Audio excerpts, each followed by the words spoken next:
Hammer Down Racing Report. And now your hosts, Scott Hammer, Ron Miller, and Jerry Keyser. Welcome, race fans! Who? To the Hammer Down Racing Report. 2 out of 3 ain't bad. Yeah. Live from the Ron Miller Race Cars Hammer Down Racing Report studio. It's the Hammer Down Racing Report presented by Oakshade Raceway. They had some news come out earlier this week. Yeah, they did. Talked a little bit about that. Coming at you live on Facebook, YouTube, and Twitter. Tonight on the show, we hope to be speaking to Brian Liskai of Fremont Speedway. Yeah. Also, that should be good. Yeah. Get a little preview on the 2022 race season at Fremont, which is scheduled to kick things off this weekend. I think we got some good weather lined up. And that's looking really good, yeah. And speaking of which, Ryan Weekman will be making his return tonight with the weekend weather pit stop. Too loud for you? No. Oh, no. I had like nothing, and I turned it just a smidge, and it's very sensitive. Yeah. We'll be giving away some. Me too, Scott. We'll be giving away some. I'm very sensitive. Pizza as well. So be careful. All right. We're going to give away some pizza. Yeah, a lot of stuff going on tonight. Jerry spoke. I spoke to Jerry earlier. He said he was going to be back tonight, but I don't know. I don't know what's going on there. Make sure to follow Oakshade Raceway at oakshaderaceway.com on Twitter, Facebook. They have Instagram? Probably. I think they do. Yeah, Chrissy's on there, yeah. Oakshade Raceway, we're the fastest beat to race every Saturday night. Starting May 7th now. The opener has been pushed back 1 week. Inclement weather. Yeah, due to all the cold and snow and rain and everything else we've had recently.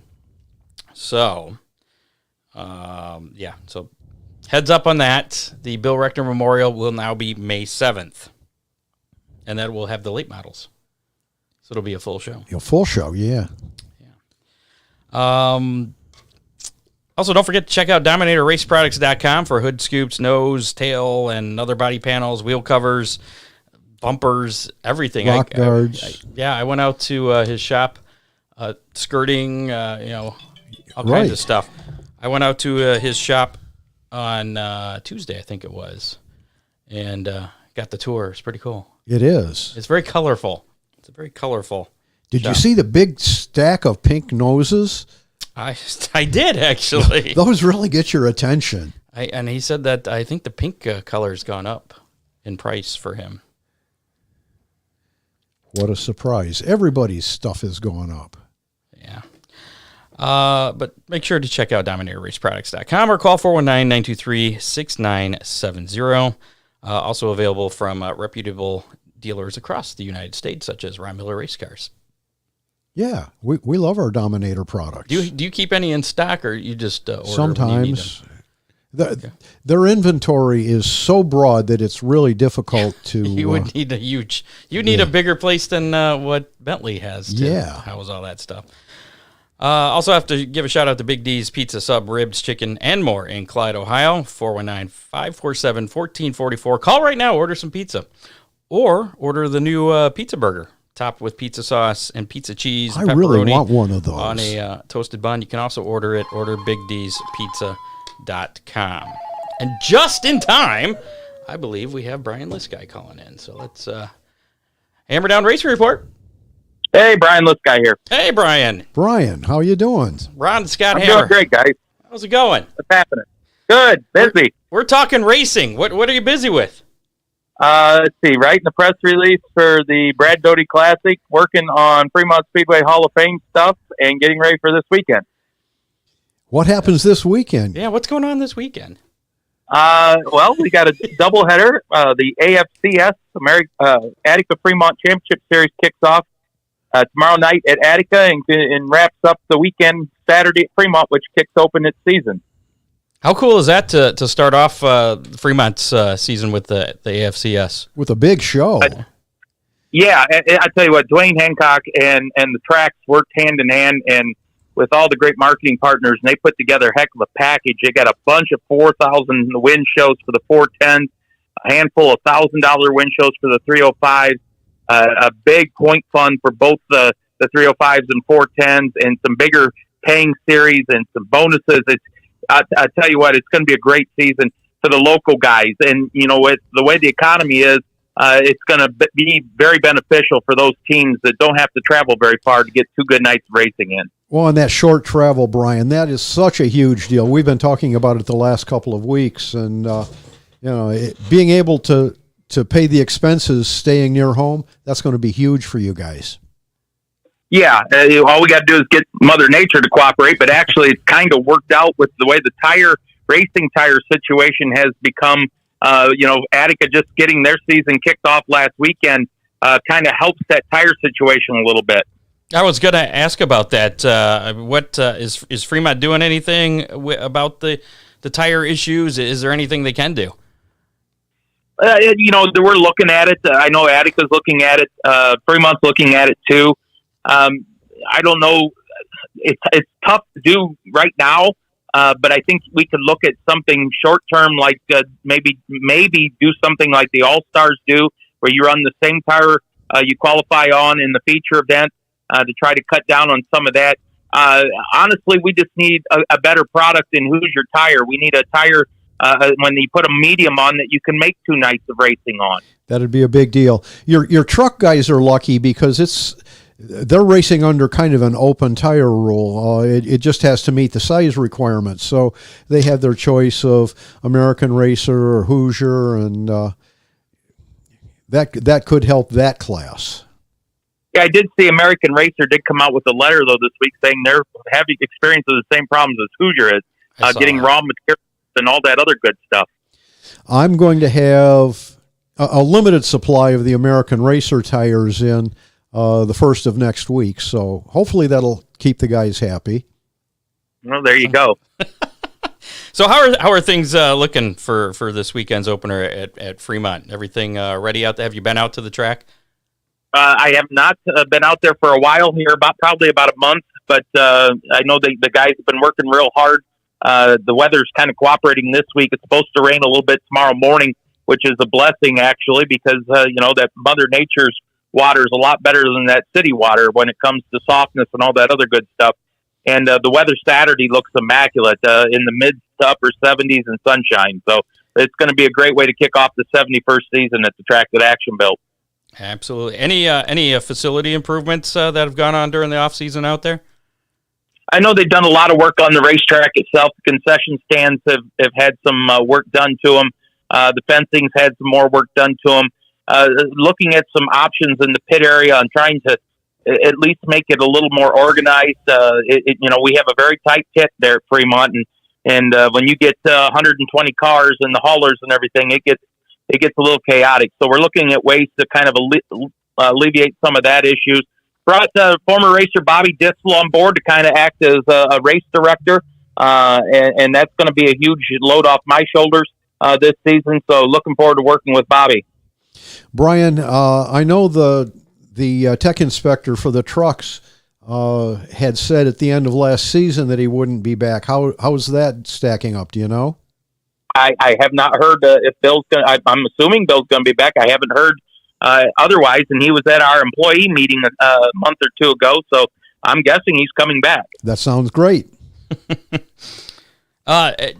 Do you know if Fremont is having problems like a lot of other tracks with staffing, be it the concession stand or whatever?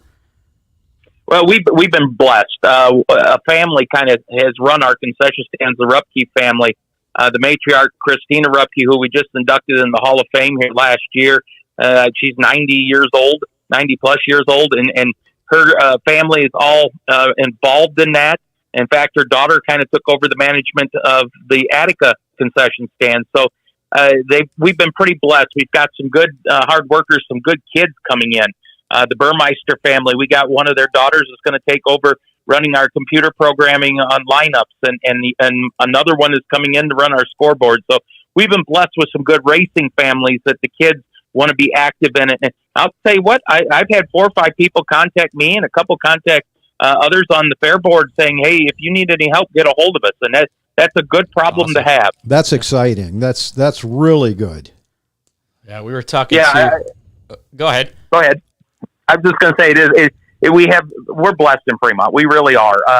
It's just, that racetrack's been around so long and so many generations have grown up around there, and they just continue to feed into the racetrack, drivers and crew members and workers and everything else. We've just been very blessed at Fremont.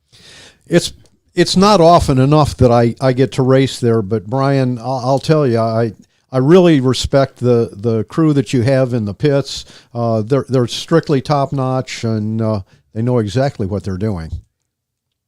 We appreciate that. As I said, our pits are pretty tight and congested, and I know tempers can get the better of some people in there, and our guys try to work very hard to be calm and help people get where they need to be and get things lined up. We just need a little better cooperation, I think, from some of the race teams. Some of these guys will come in there with a little trailer. I want this spot, and it's, a big spot, but you could put a big rig in, and you kind of got to say, work with us here a little bit so we can get everybody in here and everybody comfortable as we can. No, I heard, or maybe I read something about some temper issues at Attica last weekend. Did you have any insight on that? All I saw was what I saw, and then it was in the 410 sprint. So honestly, that's up to the All-Star Circuit of Champions to deal with what they deal with. That's never any fun. And Eric Walls, the race director, I know he'll handle the situation in a professional manner. Excellent. So it's not like NASCAR where they just said, "Have at it, boys." The irony of that, Ron, is Tony Stewart was there this weekend, and when that took place, he turned to me and he says, "Violence is never the answer." And we all busted out laughing up there. And I said to him, "Did you learn that in some of your training that you had to undergo?" He goes, "Yep, that's exactly what I learned." So it was kind of comical. A couple of trips to the NASCAR trailer maybe changed his outlook. Yeah. Let's talk about some of the highlights coming up this year at Fremont Speedway, at least on the schedule. What are some of the special events we got coming up? Well, as I mentioned, the Attica Fremont Championship Series has a lot of better paying events this year, and not just at the top. There's some deals where we're paying back through. There's a couple nights where Janet Holbrook is going to pay $500 to quick qualifier, in memory of George Fisher. So we got those things. The All-Star Circuit of Champions are going to make 4 appearances at Fremont, back-to-back nights after Attica kicks off Ohio Sprint Speedway. Fremont has the next 2 events, and the Sunday night show, I believe, pays $10,000 to win. So that's going to be a huge deal. And then, of course, we wrap up the season with the Jim and Joanne Ford Classic with the All-Star Circuit of Champions, a good paying weekend there as well. A couple of the other neat things, we're bringing that Steel Block Late Model Series back. That was a pretty good success. And their inaugural run last year at Fremont, I believe they brought 26 cars in, and we were very surprised at that, and they put on a pretty good show. Also, the USAC D2 midgets. I call them micro sprints, but there's a little different in what their engine and rule packages are, but they're a cool little series that come out. We've had them at Waynesfield, and Fremont's going to bring them in a couple times. And the Gloss, I think it's Gloss, the 360 sprint, got a couple nights when all with sprint cars. So that's going to be a neat deal too. I've been watching from South Carolina on Wednesday nights, the 600 micro sprints, they call them. That's a really good show, and amazingly, it's the track that they're racing at is very close to the Charlotte area, so you get to see a bunch of the Cup racers and NASCAR other divisions racing in that, and it's a fun show. Yeah, down at Millbridge. Yeah, yes. They put on a real good show. The USAC D2 midgets, serves just sort of like what our 305s do. They're kind of a feeder division to get kids and teens interested in racing, and it's working. I know one of the old Nichols brothers, for those that remember the Nichols brothers, they have a nephew that Jack, that just won everything in those 600s, and he's moving up to a 410, I hear, this year. So that's kind of exciting, and it is truly where you see the future stars of racing. Is there any particular event you're most looking forward to this year at Fremont? I always look opening night, of course. It's so nostalgic. This is my 38th year announcing, and I started it at Fremont in 1985. And opening night just has that carnival feel to it.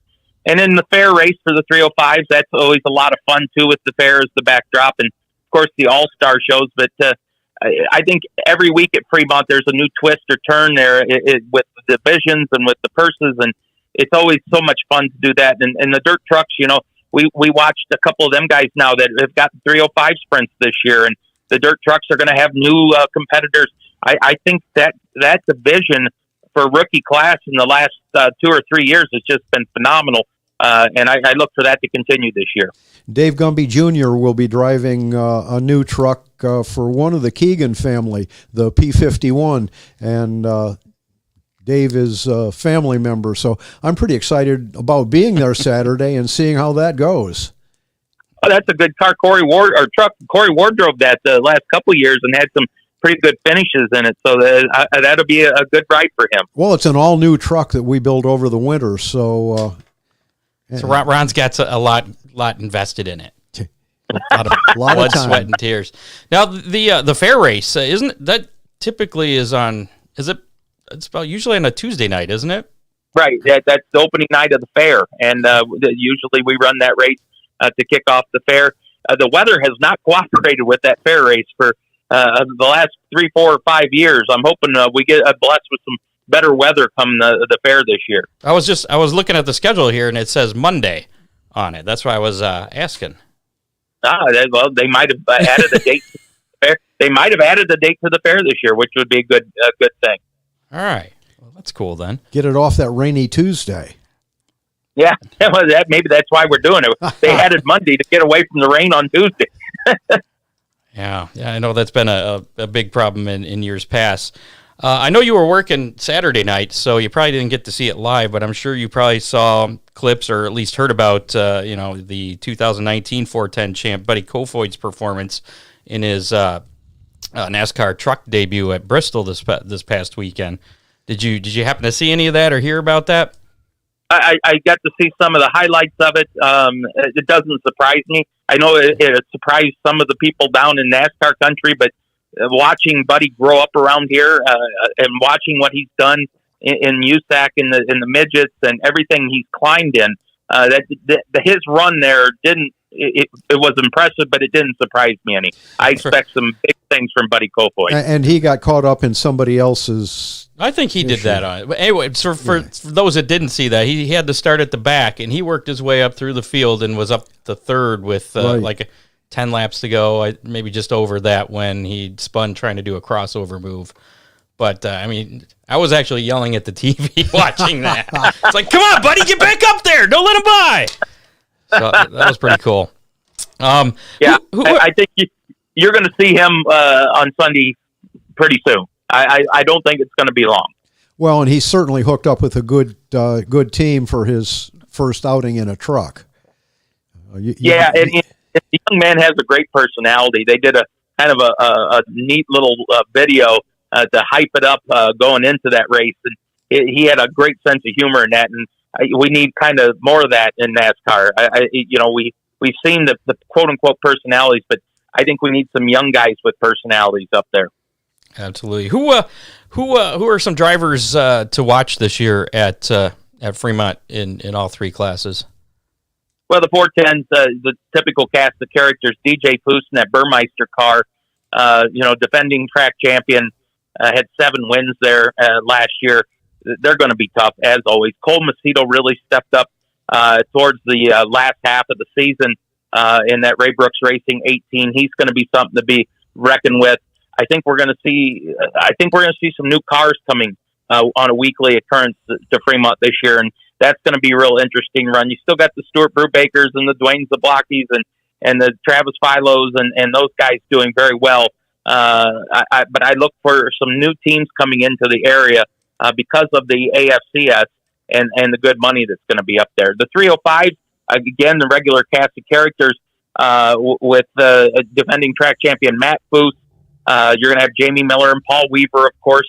Paul Weaver celebrating his 31st year of racing is going to be tough. But one car that I think we need to keep an eye on, and it was very evident Saturday at Attica, Brian Sabito is back to racing, and he's racing a 305. And he looked really good Saturday at Fremont. So he's going to be another one. And then the young guys, the Casey Jetters, the Bryce Luciuses of the world.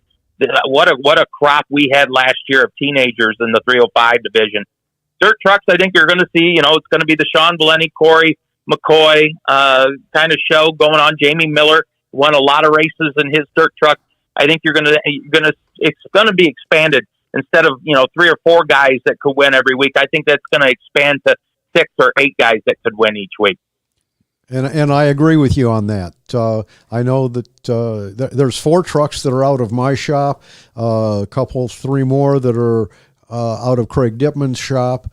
And technology is starting to take over on those. No longer are they your dad's S10. So, yeah, that's a fun class to watch. I've really enjoyed working with those guys. Yeah, and they bring good numbers. I mean, I think we averaged 35 trucks a week at Fremont last year, and that's again one of those good problems to have. I just hate it that we can't. We did that at the end of the year. We divided them odds and evens of points and let them all run a feature. I wish we could do that more often. Didn't have the time constraints we do, because I'd like to see those guys, even the guys that don't get to make a feature each and every week, at least get to run once or twice in a feature event before the season's out. Brian, one thing I've noticed with the trucks, when they came on the track a couple, 3 years ago, the fans headed either for the gate or the hot dog stand. And a lot of those folks are sticking around watching your one major support division. Well, I think part of that, Ron, has to do with we've gotten better as a group of being more organized and putting on a more efficient show. And people will sit and watch those, A, if they're entertaining, and B, if it's not too late in the evening. And I think that there's a combination of both of those going on, and that's contributed to more fans staying and watching the trucks. Absolutely. Some tracks, especially early in the season, I know Flat Rock tried this last year, and they're going to do it again this year.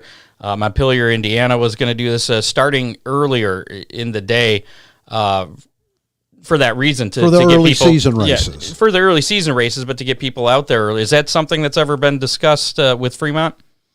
At 7 o'clock's a good time. I've always been of the firm belief that if you can't put on with three divisions of racing, if you can't get a show within 3 to 4 hours, you're doing something wrong.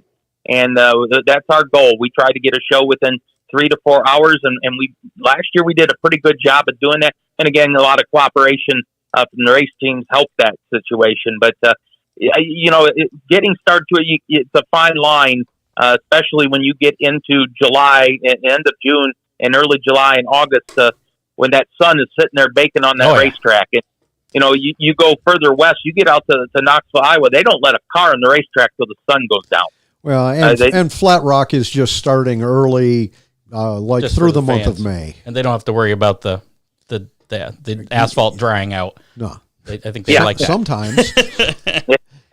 Well, we had that instance at Attica this Saturday. They bumped up all the starting times till 5 o'clock. The races were supposed to start. I think we started right around 5:15, and the track got really dusty and slick, and they had to take another hour after all the heat races to go out and rework the track to give a good feature track. And but we tried to do that because it was cold, and it's just the way the weather is on dirt. When you get wind and sun beating down on it, it's not very kind to a dirt track. No, no, it's not. One last question for you here before we let you go. I know you're busy. What is your favorite concession food at Fremont Speedway? You want to know the honest God truth? I don't eat racetrack food. Oh. What? Nope. Why is that? But normally, because I'm too busy to actually go down and get anything. And I live, within 15, 20 minutes of both racetracks. So I eat a good meal before I get to the racetrack here at home. And then I get busy at the track. And, I don't get to eat. If I had to pick one at Fremont, it would be the shredded chicken sandwiches. And Attica has a pretty good cheeseburger. I've had that before. There you go. So you're working Attica, Fremont, and I'm assuming you're doing Waynesfield again this year? Yep. Next week we have. I'm going to be busy Friday, Saturday, and Sunday. Oh yeah, you got the All-Stars on Sunday at Waynes Field. A week from Sunday. Yep. A week from this coming Sunday. Yep, May 1st.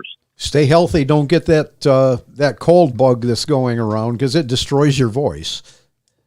I'm too ornery for that, Ron. All right, Brian, we appreciate it, and good luck with everything this year at Attica, Fremont, and Waynes Field, and we hope everything is very exciting. Thank you. You guys keep up the great work. Appreciate what you do for racing. And we look forward to, at the very least, listening to you Saturday night. I'll be there. I might, depending on how much work I get done on my car, I might head out there. We'll see. Well, I hope to see it. It's going to be a gorgeous day. But again, thank you guys for everything you do for racing. And it is greatly. Thank you too, Brian. Same back at you. Absolutely. All right. Have a good night, guys. Yep, we'll see you. There you go. Brian Liskai, voice of Attica, Fremont, and Waynes Field. And I need to get rid of this thing. What? This thing. Because Brian, he's not on the phone anymore. Now it's just us for now.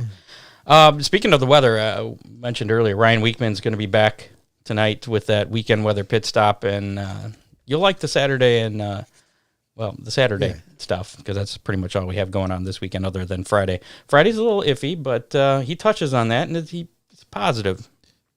So we'll see. Yeah, earlier in the week, Friday looked horrible, but I think it's not quite as Attica bad. will be all right, but we'll let the expert give you his opinion on that forecast coming up. But we also will be giving away some Big D's pizza. With how many? Got to thank Ron Miller Race Cars, Freeze Frame Photos, Dominator Race Products, Headhunters Barber Studio and Salon, and War Paint. I stopped out at War Paint. Oh yeah, Friday last week. Got some numbers. Got some numbers. I just need a body to put it on now. I'm telling you. You know anybody who does bodies? Don't throw away your old stuff. Yeah, that's what I'm hearing. My old stuff's all falling apart though. We had some racing last weekend, as we mentioned. Attica Raceway Park was in action. The 2021 All-Star champion Tyler Courtney won the Tezos All-Star Circuit Champions feature on Friday night, and defending Attica track champ in the late model class, Devin Shields held off Rusty Schlenk to win the UMP late model feature. Saturday night, Courtney won again, made a clean sweep for the weekend there with the All-Star Circuit Champions, and Jamie Miller was back in victory lane in the 305. With a pretty good run. Started up front, and the entire night was fun to watch. Next up for the All-Stars, they're heading over to Pennsylvania. Bloomsburg Fairgrounds tonight, Williams Grove on Friday, and Port Royal Speedway on Saturday night. So, Montpelier Motor Speedway was in action. They kicked off their season this past weekend as well. Derek Losh was the winner in the modifieds. Heisman Skeens won the street stock feature. Tony Anderson, former guest on the show, won the super stocks. Corey Gum, another driver we're very familiar with, was the winner in the Hornets. And Riley Hayter. Riley Hayter was the dirt track trucks series. That's the one. Yeah. The World of NAS Energy Drink sprint cars were in action this past weekend, but not Friday night. They were supposed to be at Federated Auto Parts Raceway at I-55. That was rained out. Carson Macedo was the winner, though, Saturday night at Federated Auto Parts Raceway. Next up was supposed to be Tri-City Speedway in Illinois tomorrow night. That has been postponed due to incoming weather. No, I think it's the past weather. The rain, the saturated grounds, but still a go as far as I know is Saturday night at Tri-State Speedway in Indiana. It's a very trying weekend for them. Tri-City and then Tri-State. See what I did there? Yeah. Cool, huh? Kyle Larson presents late model challenge at Volunteer Speedway was won by Mike Marlar. He was running in the trucks as well. I think he did pretty good. He really did, yeah. And from what I read, I believe it was the most watched event on Flow Racing ever. Any of their Flow other thing. They do hockey and other sports. Absolutely. It was their most watched event ever. A major success. I didn't get to see it. Did you watch any of that? Yeah, I did. Was it good? Yeah, it was another good race, entertaining. And I think he wants to get more Cup guys in that next year. kind of like the prelude to the dream. Yeah. Used to be. You know, did you? I'm sure you watched some of the Cup race from Bristol. I did. You know, the first part of the race, a lot of the NASCAR guys were kind of tentative, but as the race wore on, they were getting a little racier, and you saw the cars kicking out a little bit in the back. And do you think that may have had to do with the track conditions changing though too? I think it was the drivers changing. Okay. Or the drivers changing then the track. Absolutely. Getting more familiar with their surroundings, and maybe watching Kyle Larson and thinking, if that punk kid can do it, I can. Now, do you think, they've been having trouble on the short tracks with the next-gen car. Do you think the next-gen car was a factor in how the racing was, which was, pretty decent for the most part? There was a lot of 2 and 3 wide racing on kind of an unforgiving track. I thought it was a very good program. Okay. Well, Kyle Busch kind of backed into that win. No, he drove through somebody that. Yeah. No, he kind of backed into that win. He drove through it. He drove around it. Yeah. He was the winner at the Food City dirt He was race in the at right Bristol. place at the right time. Yeah, as who was it? Chase Briscoe was running down Tyler Reddick, and on the last lap threw a Hail Mary in the last corner, tried to get underneath and lost it, and slid up into Reddick, spun Reddick out. And that spinning out situation seems to be something that's very common to the Gen 6 cars. Well, I think this was he just threw it in there, was hoping for the best. There is something inherently wrong with those cars. They're not dirt cars. That's number one I'm telling problem. you, on the pavement tracks, you see guys that are running along, minding their own business. Next thing you know, they're sideways. I don't know if it has something to do with the independent rear suspension or do they have less downforce on the back? They certainly have smaller spoilers, but I don't know. It was a pretty exciting race. Did you see Briscoe, though, came down to apologize to Reddick, and Reddick was, I think Briscoe expected to get punched, and Reddick was just like, it's racing, man. You could tell that Tyler was really upset with not winning. Yeah, he was disappointed more than upset, I think. Yeah, he had that race in the bag until that point, but it happened. It happened, that's for sure.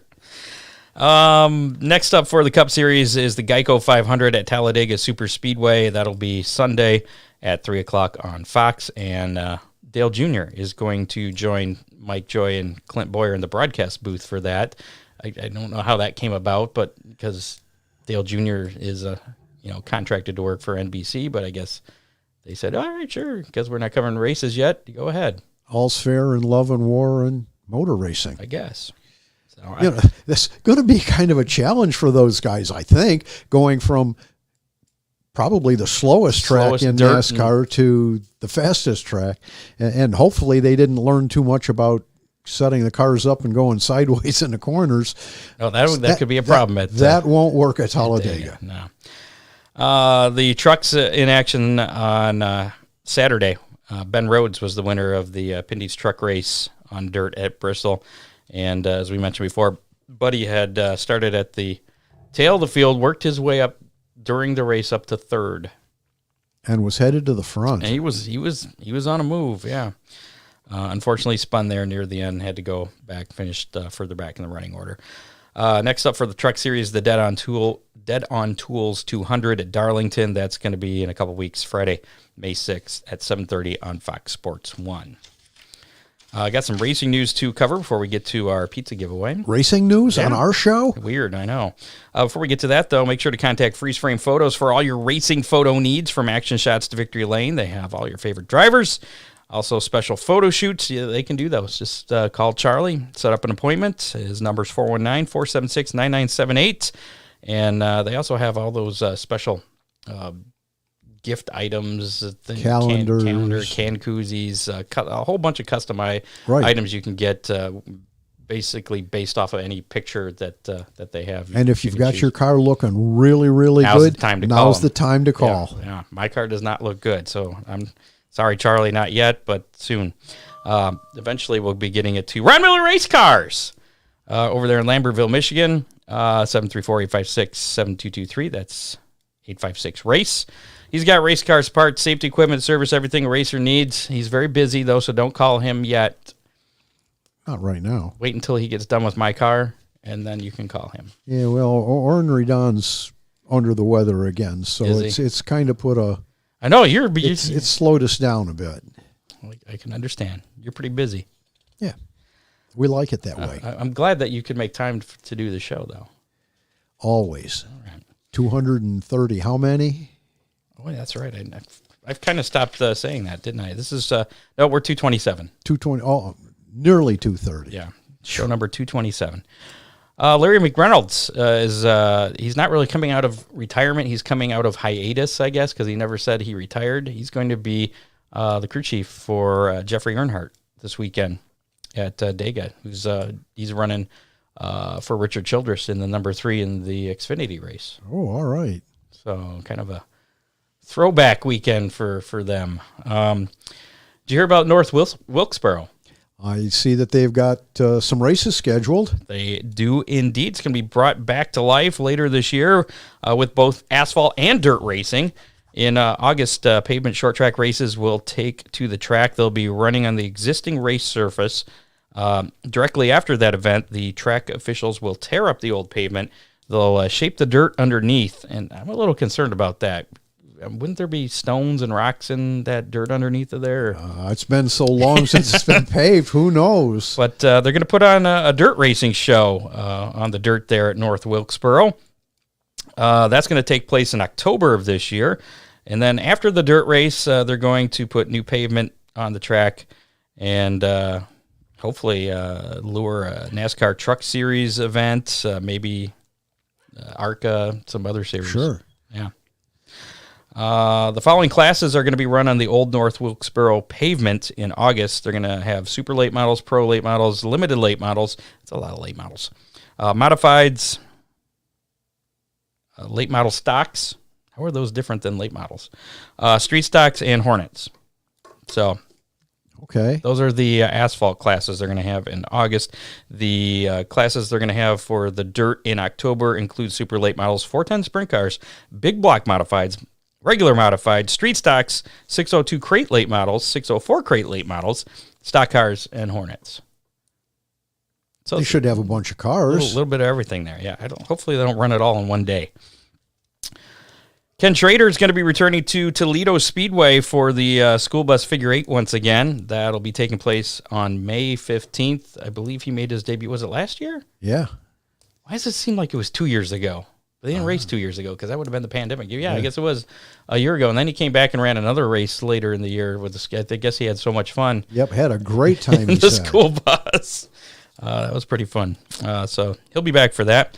Did you hear the news about Larry Bowes, last week's guest? No. Oh my goodness gracious, that guy is a busy man. Now what? Last week's guest, Larry Bowes, will now take over as the promoter of Gas City I-96 Speedway. In his spare time? Yes, in addition to Montpelier and Winchester and the Rumble in Fort Wayne, Jerry Gappens accepted a GM position at Eldora, so that left an opening there at Gas City. Oh, boy. And Larry Bowes filled that gap. I wonder if he put his hand up or if he got volunteered. I don't know. We asked him. We were asking him last week about, what would possess someone to want to promote a racetrack, let alone 2, and now he's got 3.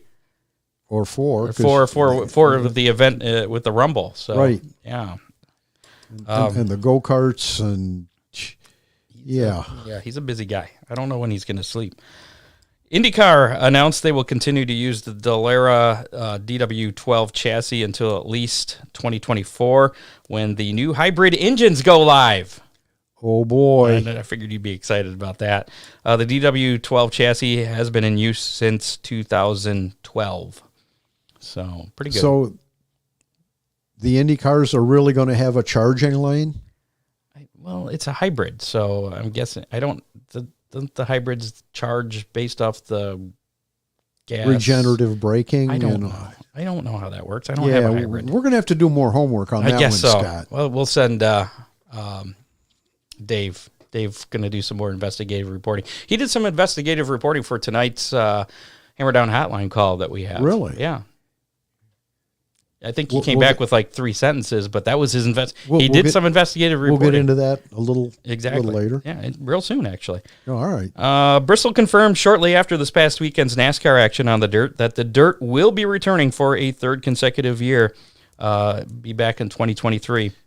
Sunday's Cup race had the highest ratings for a spring race at Bristol since 2016, with over 4 million viewers. What they didn't state was whether or not it was going to be on Easter weekend. Yeah.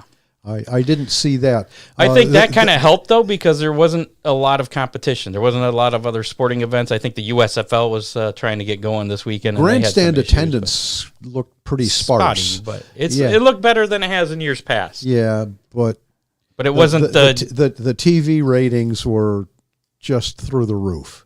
Yeah, so cool. Dirt's popular. And apparently that pays the bills, too. It does.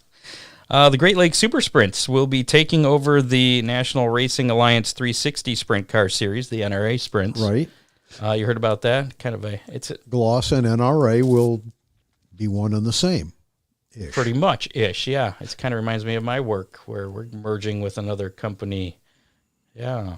But anyway, Ron Hammonds will continue to run the NRA this season before handing the reins over to Barry Marlowe for next year. The plan for both series is to compete as scheduled for this year, with no changes to either series schedules until next year.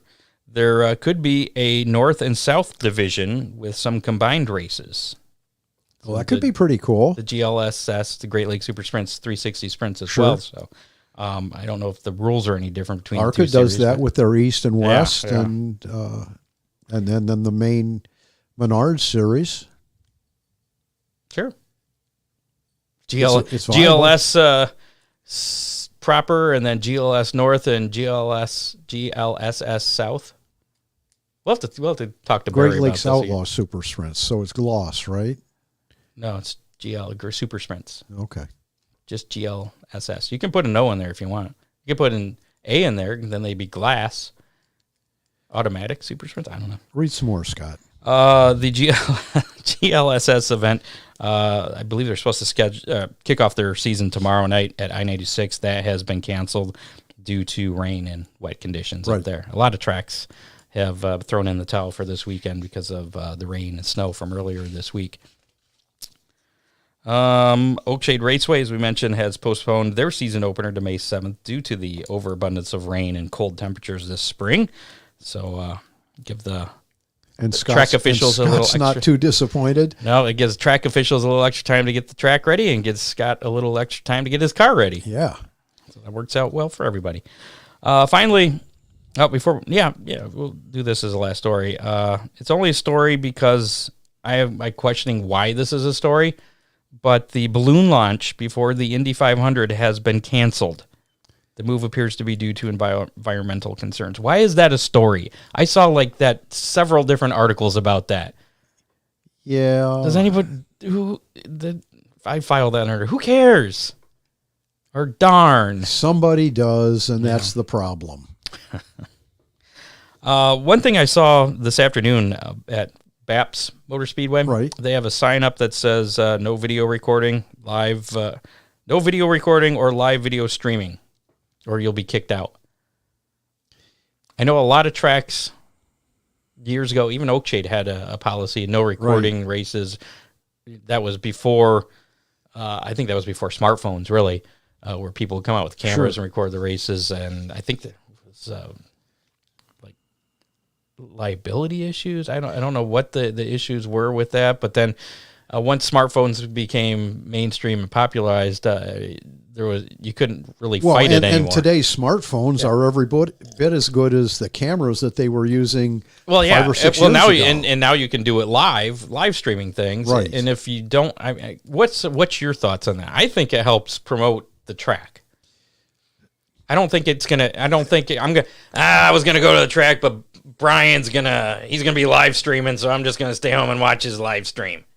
I'm not sure about live streaming, Scott. I believe that there is definitely a place for recording and video marketing. I don't know. Flow seems to be doing very well with televising. Well, that's a subscription thing, and right. this is more But and I could see that. But being, should the racetracks be cashing in on subscription TV? Why not? That's another question. Why not?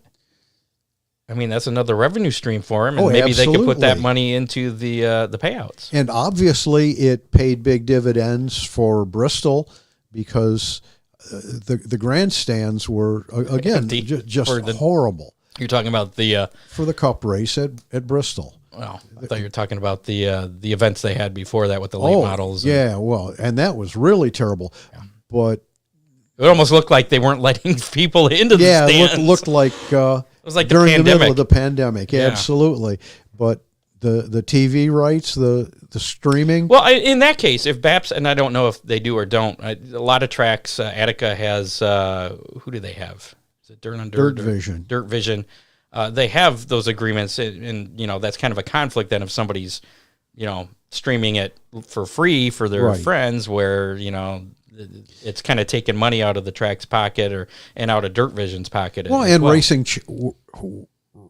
watching racing has really changed. I think we're probably going to see more people watching streaming and maybe fewer people actually in attendance.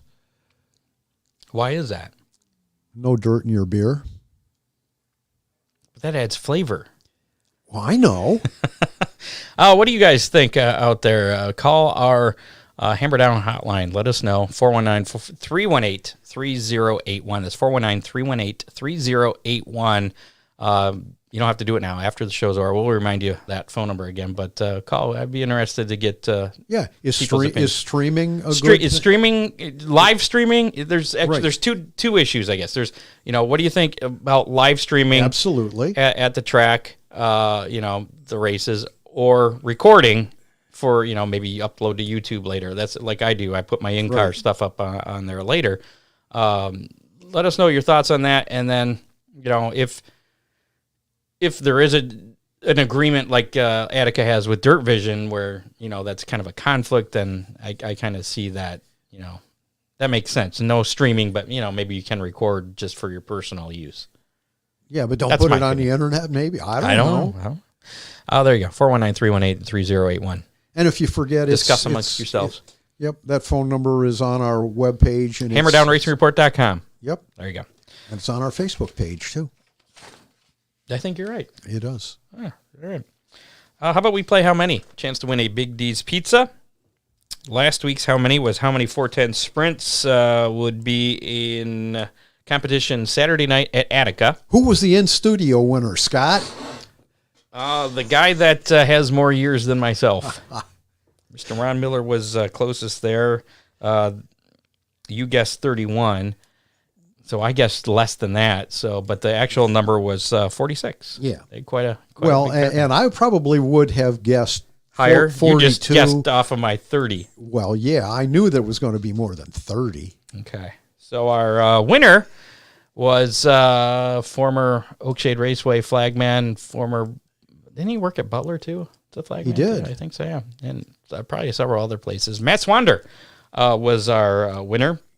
He guessed 44. He was closest. Really? So, and he would like to donate that pizza to first responders. So I'm sure Dean Henry will get that to deserving police, medical, firefighters, Nurses. yeah. Nurses, that's a good one. Yeah. Why not? So congratulations, Matt, and thank you for that. This week's How Many, and a chance to win another Big D's Pizza, is how many dirt trucks are going to be in competition, I almost said Friday night at Fremont, Saturday night at Fremont. Yeah. And you won, so you get to pick first. Friday would have been a really easy answer, Scott. I'm thinking 32. 32. Well, then I'm going to go with 33. The smart pick would have been 31, but that's You okay. think so? No, you've committed. I have. So if you'd like to play along and a chance to win that Big D's Pizza, put your guess. Brian picks 8. And you can't change your guess once you put it in, so make sure you put in the guess that you want in the comments of our Facebook Live or our YouTube Live. and you will be entered to win that Big D's pizza. Just remember, you have 30 days to claim that pizza once you win. So, and if we have a tie, we can spin the Big D's pizza wheel and break that tie. So you can guess the same number as somebody else. But once again, one guess only. You can't go back and change it. It shows me if you edit it, so I can see if you change it. Edited. Yeah, it shows when it's edited too. So, with that said, we'll leave the guesses open until 3:00 on Saturday. We could make it 4:00 because they don't really, open the gates till 4. Don't, yeah. 4:00 on Saturday. So if you're listening to us on iHeartRadio or Spotify or something, and not live, you can still go back to our Facebook and find the video there and put your guess in the comments. Facebook.com/Hammerdown Racing Report, or just go to HammerdownRacingReport.com. So I'm looking at, there's a pretty big range of guesses. There's some 40s. Guesses in the 40s there for the trucks. I'm telling you, 8 is a bad guess. Well, that's my brother. I know. I saw Roddy had a comment here earlier. He'd take the dirt in his beer, the sound of the engines anytime over TV. That's it. See? But he's a real racing fan. But Roddy, the racing. beer's cheaper at home. Well, you can bring beer. Just don't bring glass. Do all tracks allow you to do that? No. I don't know. No. I just want to single out him. That's wrong. That's a good number. I like that number, but not as far as the number of trucks at Fremont. If he wins, I'm going to be so mad if only 8 trucks show up. Oh, my goodness. This weekend's Big D's Pizza Racing menu. Don't forget Ryan Weekman here momentarily is going to tell you about that weather for these racetracks. Tomorrow night, Attica Raceway Park. It's the salute to Gene Frackart. Frackart? Is that how you pronounce his name? Open wheel shootout, Bauman Auto Group, and Venture Visionary Partners Night featuring the Attica Fremont Championship Series 410 Sprints, the NRA 360 Sprints, Attica Fremont Championship Series 305 Sprints. They're racing for $1,000 to win. Wow. Friday night there at Attica. Gates open at 5, racing at 7:45. Adult general admission is $18. Saturday night. This list starting to get a little bigger. We got 3 of them this week. Saturday night, we have 2 shows to choose from. Fremont Speedway, as we mentioned earlier, speaking with Brian Liskai. Pub 400 night, featuring the AFCS 410 Sprints, the AFCS 305 Sprints, and those dirt trucks. Gates open at 4, racing at 7. Adult general admission is $15 there Saturday night at Fremont. And then Montpelier Motor Speedway back in action for their second week with the Open Wheel Spectacular, Let's Go 30, Boss Sprints, the Midwest Thunder Midgets, Kenyon Midgets, and UMP Modifieds. Pits open they adjusted their time, too, based on the weather. Yeah, they pushed things back instead of starting at 3:22. Pits will open at 2 o'clock. The spectator gates at 3, racing at 7:22 p.m. Very good. And general admission is $15 for adult general admission there. And then Tuesday, looking ahead. Yeah. Now, make sure that everybody knows that the test and tune scheduled for Eldora on Saturday has been scrubbed. I did not know. Yes. That. I did not know that. They made that announcement this afternoon. But the race is still on. As far as Tuesday race is still on. Absolutely. The Castro Oil Flow Racing Night in America, which was rescheduled from earlier this month, they pushed it back a couple weeks. It'll now take place Tuesday. That's this coming Tuesday, April 26th, featuring the UMP late models paying $22,000 to win. That was 22,022. There's a lot of twos. I think Larry Bowes has me messed up with his 7:22 start time. Anyways, it'll be at least $22,000 to win for the UMP late models, UMP modifieds, and Eldora stocks. Gates open at 4, racing at 7:30. General admission starts at $19 for that Tuesday night show at Eldora, which will also be on Flow Racing. Quite a few local racers heading down to the stock car portion of that race. Yes. Matt Swander says the only way Brian wins is in the event of a rainout. Well, Let's check in with meteorologist Ryan Weekman and find out what the chances of that rainout might be this weekend. While you're doing that, Gene Steele, no problem. Appreciated the opportunity to help you. And the next time you're going someplace and you're not sure, take a 6-year-old along so they can help you with the GPS. What am I missing? I'm missing something. Here's Ryan Here's Weekman. your weekend weather pit stop forecast. I'm meteorologist Ryan Weekman, back at it for the spring season here. Let's start things off tomorrow night, Friday at Attica. A little bit interesting. We are tracking a shower potential moving on through late in the afternoon and the early evening, but the best chance for rain is probably across southern Michigan. So we'll at least say, hey, watch out. Could be an isolated shower or downpour. More likely going to be to the north of the racetrack there. So good news. Saturday night, Fremont, Montpelier. Is that start time real? 7:22 at Montpelier? Anyway, it's going to be gorgeous either way, both places. Temperatures will probably be in the 70s still, a real springtime treat for you this weekend. And then looking ahead to next week, we've got Eldora at 7:30 on Tuesday evening. That one also looking okay as far as weather goes. It will be a little bit cooler. Temperatures there could be in the 40s. Hey, great to be back with your weekend weather pit stop forecast. I'm WTOL 11 meteorologist Ryan Weekman. So there you go. There's Ron. He's doing some business over there. As Ryan Weekman was doing his forecast. Not looking too bad. I think everything will be all right. It's the only question mark there is if that rain stays far enough north on Friday for Attica to get things in. Hopefully they will. Well, and I think it's going to be through a little early as long as the place doesn't take a lot of rain. Okay. And I was about to wrap up the show. I almost forgot our Hammer Down hotline here. We have to address this. Here's our Hammer Down hotline call from this week. Yeah, I'd like to know what's going on with that there dirt track in Liberty, Indiana. The new group came in and bought the track. They're fixing it up, supposed to open it up, supposed to be racing every week, and you can't find nothing. It's like a ghost town. Like you can't find out nothing. So I'm putting you guys on the case. What is going on with the track in Liberty, Indiana? Are we racing? What are we doing? So I stuck our producer Dave Kemmerer on that. I did a little bit of investigating on that too. I didn't even know there was. And our caller was kind of right. Yes, he was. Not a lot of information out there. There isn't. The track in Liberty, Indiana was known as Union County Speedway. It ran until 2015. There's a go-kart track there too. They ran up until 2018. Sean Crouch became the new track manager in 2017. He planned to reopen in April of that year, but I guess things fell apart, and now the facility sits in purgatory, much like a facility a little closer to home here down in Findlay, Millstream. Yeah. It's there. A lot of interest in... And not much going on. Yeah. Unfortunately. So we thank you for that call. Again, if you want to call and leave us a message on our Hammer Down hotline, that number is... Well, and maybe, Scott, our caller has some inside information that somebody has shown interest in taking it over, and if he could give us some insider information, maybe we could fix him up with a free pizza or something. There we go. We need insider information. We're bribing you with free pizza. 419-318-3081.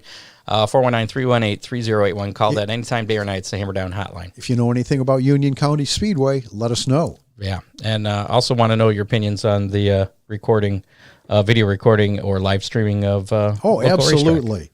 So there you go. Again, we'd like to talk about that at length next week. Let us know what you think. Interesting. Speaking of next week, we're going to have either Chrissy or Pam Hendricks on from Oakshade Raceway, talk about the upcoming race season there. Despite it originally was supposed to kick off next weekend, but that, again, has been pushed back. May 7th is now the season opener date for Oakshade Raceway, but we'll still talk to them. Well, and maybe we could talk to both of them. Possibly.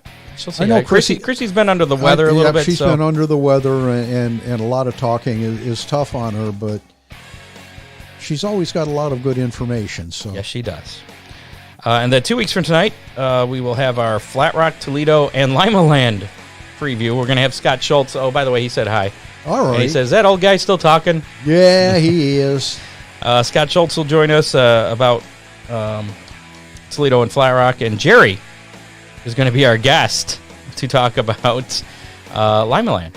Hope he's better than showing up for that than he has been the last couple of shows. That's 2 weeks from tonight. So make sure to like us. Hope you're listening, Jerry. Make sure to like us on Facebook, follow us on Twitter at Hammer Report, follow us on YouTube, listen to us on your favorite podcasting platform, including Apple Podcasts, Spotify, and iHeartRadio. You can also check out the Hammer Down Racing Report, our website at hammerdownracingreport.com. There's a store in there. You can get some swag, check out old shows, information if you want to become a sponsor as well on there. I think all 227 now of our shows. Oh, yeah. There's actually more than that because some of them don't count as show. Like the best ofs, I don't think I counted. And then like that special one we did with the Sandusky Speedway announcement. So there's a few more than 227. And I think we did a live from the mall in Bowling Green. That one did count. That one did count? That did count. Okay. That was like an hour and 45 minutes. That was a long one. It was fun, though. We talked to a lot of people. That was probably the most people we've had on at once. Right. We need to do another one of those. Talking to Dean about doing a live show this summer at Big D's. Ooh. And bringing some race cars out. Maybe doing it like on a Sunday afternoon or something. Yeah. We'll get some racers out there. As long as we don't conflict with Montpelier running on Sunday. Well, they usually run Saturday. Oh, okay. They're Saturday. I think we'll be all right. We'll figure something out. Thanks to our associate producer, Dave Kemmer, contributors Matt Swander, John Young, Doug Dock, and Bob Stazak. Thank you for all your help. Again, thank you to our sponsors, Oakshade Raceway, Big D's Pizza, Ron Miller Race Cars, Freeze Frame Photos, Dominator Race Products, Headhunters Barber Studio and Salon. And this week I'm throwing in just an honorable mention to Warpaint Graphics. Really? So Alan was good to you? Yeah. All right. Yeah, Alan was good to me. It's always good to me. He forgot the little window stickers. I want to get some of those. So he's going to get to those in the future for me. Hopefully by opening night. Yeah, I think that's it. I think that's all I got. It's a wrap? That's it, yeah. Again, Hammer Down Hotline, 419-318-3081. We'll see you next week with our Oakshade Raceway season preview with one of the Hendricks ladies. Somebody from the maybe track. Katie or Tiffany. Well, they can join in too. Why not? Yeah. That would make for an interesting episode. Could we do a couple of lines? A couple of lines? Of what? Of phones. Oh, a couple phone lines. Oh, Scott. Yeah, I think so. We're out. We'll see you next week. You have been listening to the Hammer Down Racing Report, available on demand on iTunes, Google Podcasts, Spotify, or your favorite podcasting platform.